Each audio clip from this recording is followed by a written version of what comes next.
ونعوذ بالله من شرور أنفسنا ومن سيئات أعمالنا من يهده الله فلا مضل له ومن يضلل فلا هادي له وأشهد أن لا إله إلا الله وأشهد أن محمدا عبده ورسوله يا أيها الذين آمنوا اتقوا الله حق تقاته ولا تموتن إلا وأنتم مسلمون يا أيها الناس اتقوا ربكم الذي خلقكم من نفس واحدة وخلق منها زوجها وبث منهما رجالا كثيرا ونساء واتقوا الله الذي تساءلون به والأرحام إن الله كان عليكم رقيبا يا أيها الذين آمنوا اتقوا الله وقولوا قولا سديدا يصلح لكم أعمالكم ويغفر لكم ذنوبكم ومن يطع الله ورسوله فقد فاز فوزا عظيما أما بعد فإن خير الحديث كتاب الله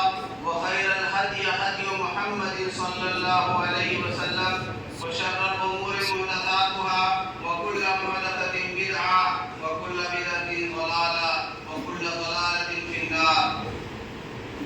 أعوذ بالله من الشيطان الرجيم. بسم الله الرحمن الرحيم. قد أفلح من تزكى وذكر اسم ربه فصلى بل تؤثرون الحياة الدنيا والآخرة خير وأبقى إن هذا لفي الصحف الأولى صحف إبراهيم وموسى. الله أكبر الله أكبر لا إله إلا الله الله أكبر الله أكبر ولله الحمد الله أكبر كبيرا والحمد لله كثيرا وسبحان الله بكرة وأصيلا. سبحان الله وبحمده سبحان الله العظيم. سبحان الله وبحمده عدد خلقه ورضا نفسه وزنة عرشه ومداد كلماته. وبعد اللهم صل على محمد وعلى آل محمد كما صليت على إبراهيم وعلى آل إبراهيم إنك حميد مجيد. اللهم بارك على محمد وعلى آل محمد كما باركت على إبراهيم وعلى آل إبراهيم إنك حميد مجيد. قابل احترام بزرگوں، نوجوانوں، عزیز بچوں، اللہ کی حمد و ثنا، اس کی کبریائی اور بڑائی اور اس کے پیارے رسول محسن کائنات سید الاولین والآخرین شفیع المذنبین رحمت للعالمین جناب محمد رسول اللہ صلی اللہ علیہ وسلم پر درود اور سلام کے بعد آپ لوگوں سے بہت مختصر انداز میں چند باتیں کرنی ہیں. سب سے پہلی بات آج ہم اور آپ اپنے دل کے اندر ان مظلوم مسلمان بھائیوں کو جو نہایت ہی کسب پرسی مظلومیت کے انداز میں عید منا رہے ہیں. میری مراد دنیا کے تمام مسلمانوں سے نہیں، سرزمین انبیاء جس کو ہم اور آپ جانتے ہیں وہ سرزمین فلسطین ہے.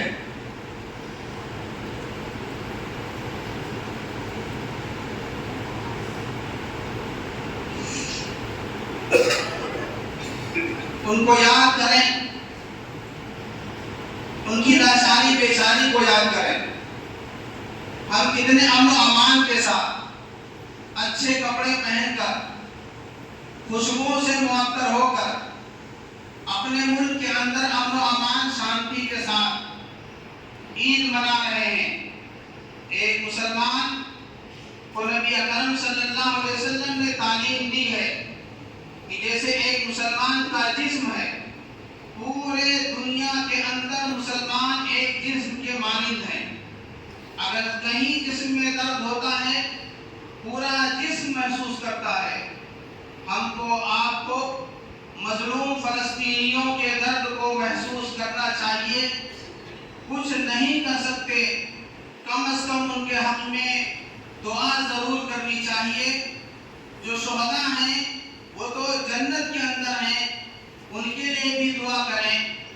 جو اس دنیا کے اندر ہزاروں کی کامیابی کی دعا کریں، اور دیگر مجاہدین جو وہاں ہیں ان کے لیے بھی کامیابی کی دعا کریں، دشمن جو ہے اس کے لیے بد دعا کریں۔ اتنا تو ہم کر سکتے ہیں۔ اللہ تعالیٰ سے دعا ہے کہ اللہ رب العالمین وہاں کے حالات کو سدھار دے، مظلوموں کے ظلم سے ان کو روک دے، اور ظالموں کو ظلم سے روک دے، اور مظلوموں کی رات نصیب فرمائے۔ اب آپ کے سامنے مختصر میں سرخی کے انداز میں 4-5 باتیں کہنا چاہتا ہوں۔ پہلی بات، توحید اور شرک کی معرفت ہمارے آپ کے لیے بہت ضروری ہے۔ توحید کیا ہے اور شرک کیا ہے، اس کو جاننا ہمارے آپ کے لیے بہت ضروری ہے۔ اگر ہم نے اس کو نہیں جانا، دنیا کے اندر ہم نے بادشاہت قائم کر لی، سکندر اعظم بن گئے، لیکن آخرت میں ہمارے لیے کوئی حصہ نہیں ہے۔ لہذا میں تمام لوگوں سے، خصوصاً نوجوانوں سے کہنا چاہتا ہوں، توحید کے اندر لوچ نہیں ہونا چاہیے اور شرک کے اندر مداہنت نہیں ہونی چاہیے۔ علن اعلان توحید کا بیان ہونا چاہیے، شرک کی مذمت ہونی چاہیے۔ یہی ہمارا آپ کا سب کا مشن ہونا چاہیے۔ دوسری بات، سنت اور بدعت کی معرفت ہونی چاہیے۔ سنت کسے کہتے ہیں، بدعت کسے کہتے ہیں، اس کو جاننا بہت ضروری ہے۔ ہماری زندگیوں میں سنت کو آنا اور بدعتوں سے اجتناب کرنا نہایت ہی ضروری ہے۔ ان دونوں کو اپنی زندگی میں اتارنے کے بعد ان کا بیان، ان کی تبلیغ بھی ہمارے لیے بہت ضروری ہے۔ ہماری پیدائش اسی لیے ہوئی ہے۔ تیسری بات، توحید کو، شرک کو، سنت کو، بدعت کو ہم آج کے لوگوں کی تشریحات کی روشنی میں نہیں جانیں گے، کل کے تشریحات کی روشنی میں نہیں جانیں گے۔ 100 سال، 200 سال، 400 سال، 500 سال، 800 سال کے بیان کے مطابق ہم توحید اور سنت کو نہیں جانیں گے، شرک اور بدعت کو نہیں جانیں گے۔ ہم توحید کو، شرک کو، سنت کو، بدعت کو ان ہستیوں کی مادھیم سے جانیں گے جو نبی اکرم صلی اللہ علیہ وسلم پر ایمان لائے، ایمان کی حالت میں وفات پائی، یعنی صحابہ کرام کے منہج پر اور ان کے طریقے پر ہم اس کو جانیں گے۔ 3 چیزیں، توحید کی معرفت، شرک کی معرفت، دوسری چیز سنت کی معرفت، بدعت کی معرفت، تیسری چیز ان کو جاننا ہے، سمجھنا ہے، پڑھنا ہے صحابہ کرام کے طریقے پر۔ یہ 3 چیزیں ہم نے بتائی۔ خصوصاً صحابہ کرام کے تعلق سے آج کے زمانے میں بہت غلطیاں بکی جاتی ہیں، اور بدقسمتی سے اہل سنت والجماعت کے اندر ایسے لوگ ہیں۔ یاد رکھیں، توجہ دیں اس جملے کو، غور سے سنیں۔ ادنا ترین اس زمانے کا آدمی، اس زمانے کی جماعت قدسیہ صحابہ کرام پر زبان دراز کرتا ہے، اسے کوئی خوف محسوس نہیں ہوتا۔ یاد رکھیں، ایسے لوگ جو صحابہ کرام پر زبان دراز کریں گے، ہماری ان سے کوئی یاری نہیں ہے، ہماری کوئی ان سے دوستی نہیں ہے، ہم دلی لگاؤ کبھی نہیں رہ سکتے۔ 2 ٹوک جملہ ہے، اپنا باپ کیوں نہ ہو، اپنا بھائی کیوں نہ ہو، اپنے سگے کنبہ قبیلہ پڑوسی کیوں نہ ہو، کیونکہ نبی صلی اللہ علیہ وسلم اور امت کے بیچ میں یہ ایک پل ہے، جس پل کو آج توڑنے کی کوشش ہو رہی ہے۔ بدقسمتی سے اہل سنت والجماعت کے اندر لوگ ایسے پیدا ہو گئے ہیں۔ لہذا صحابہ کرام کی عظمت آخری سانس تک ہمیں بیان کرنا ہے، ہم اس سے پیچھے نہیں ہٹ سکتے۔ یہ 3 چیزیں بیان کی۔ چوتھی چیز، اولاد کی تربیت۔ اپنے گھر کے اندر 1 سال کا بچہ ہے، یہیں سے تربیت شروع کیجیے۔ بچے ہیں، اس کی تربیت شروع کیجیے۔ اور میں کہنا چاہتا ہوں، یہاں بہت سارے لوگ ہیں جو ہمارے گھروں کی مائیں ہیں، ان گھروں کی ماؤں کو تربیت بہت ضروری ہے۔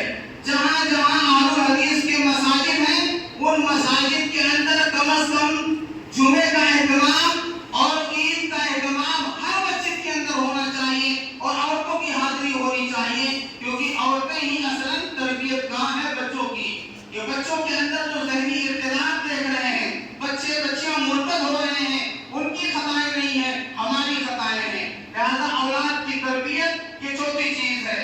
پانچویں چیز اسی سے جوڑ کر کے میں نے پہلے بتا دی ہے کہ عورتوں کی تربیتی پروگرام کا انتظام مسجدوں سے ہونا چاہیے، تمام مسجدوں سے ہونا چاہیے، اس کا انتظام مسجد کے ذمہ داروں کو کرنا چاہیے۔ چھٹی بات میں آپ کے سامنے رکھنا چاہتا ہوں، دیکھیے ہم سب رہتے ہیں، محلے ہیں، ہر محلے کے اندر ہم اور آپ دیکھتے ہیں کہ ہمارے ہاتھوں سے گندگیاں بہت ہو رہی ہیں۔ میرے بھائیوں، اسلام نے صفائی کو، ستھرائی کو آدھا ایمان کہا ہے۔ ابھی آپ گلیوں میں جائیں گے، جس گلی کے آپ بھی ہوں گے، ہر گلی کے سامنے، ہر کھمبے کے پاس، ہر دروازے پر اکثر کوڑا ملے گا آپ کو۔ میرے بھائیوں، اس کا اہتمام کریں، ایمان ہے، ایمان ایمان ہے، ایمان کا یہ درجہ ہے، نبی اکرم صلی اللہ علیہ وسلم نے بتایا ہے، لیکن ہمارے محلوں میں صفائی کا اہتمام نہیں ہوتا ہے۔ یہ ساتویں چیز تھی۔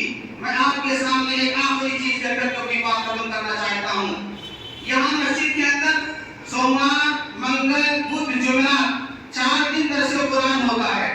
آپ لوگ اگر ساتھ دیں گے تو میں چاہتا ہوں کہ جمعرات کو یہاں مارکیٹ بند رہتی ہے، پورے شہر سے لوگ حاضر ہوں، ہر جمعرات کو بعد نماز عشاء 1 گھنٹہ درس قرآن ہو، ایک طرف سے ہو، اس کی تفسیر ہو، آپ کے سوالات ہوں، علماء کے جوابات ہوں، الگ الگ علماء انشاءاللہ اس کو کریں گے۔ اگر آپ ساتھ دیں گے تب، ورنہ نہیں ہوگا۔ تو بات ہے، جب آپ لوگ ساتھ دیں گے ہر جمعرات کو انشاءاللہ بعد نماز عشاء ایک طرف سے درس قرآن ہوگا، کیونکہ قرآن زندگی ہے، قرآن سے دوری موت ہے۔ لہذا ہم اور آپ اس کی طرف دھیان دیں۔ آخری بات اسی سے جوڑ کر کے، عصر بعد، مغرب بعد، عشاء بعد بچوں کے، بڑوں کے جو کام کرتے ہیں، جو کالجوں میں پڑھتے ہیں، یا چھوٹے بچے جو اسکولوں کو جاتے ہیں، ان تمام لوگوں کے قرآن کے پڑھنے کا انتظام ہے، کیونکہ ایک عالم محمد ارشد صاحب نے نوجوان رکھے گئے ہیں۔ انشاءاللہ آپ اپنے حساب سے شیڈول بنائیں گے یا نام لکھوائیں گے تو آپ کو عصر بعد بھی اس کی تربیت دی جائے گی، قرآن کی تعلیم دی جائے گی، مغرب بعد دی جائے گی، عشاء کے بعد دی جائے گی، آپ فجر کے بعد تیار ہوں گے تو فجر کے بعد دی جائے گی۔ یہ چند چیزیں تھی جو میں نے آپ کے سامنے رکھی ہیں۔ اخیر میں دعا کرتے ہیں کہ اللہ تعالیٰ ہم کو، آپ کو، تمام لوگوں کو ایک آرڈنیج بنائیں، ہمارے گناہوں کو، خطاؤں کو معاف فرمائیں، جو ہم نے ٹوٹے پھوٹے انداز کی عبادتیں کی ہیں اللہ رب العالمین ان کو قبول فرمائیں۔ آپ کے صدقات کو، آپ کے روزے کو، آپ کی تراویح، تہجد، قیام اللیل کو، آپ کے اعتکاف کو، ان تمام راتوں کو اللہ رب العالمین قبول فرمائیں، اور جو ہمارے بزرگان اس دنیا سے جا چکے ہیں ان کے لیے ایک جامع دعا کریں، پڑھیں میرے ساتھ، ربنا اغفر لنا ولإخواننا الذين سبقونا بالإيمان ولا تجعل في قلوبنا غلا للذين آمنوا ربنا إنك رؤوف رحيم۔ یہ جتنے مرحومین ہیں تمام کے لیے دعا ہوگی، تمام کے لیے دعا ہوگی، چاہے ماں باپ ہوں یا کوئی پرایا ہو، توحید والے کو انشاءاللہ یہ دعا پہنچتی ہے۔ تو اللہ تعالیٰ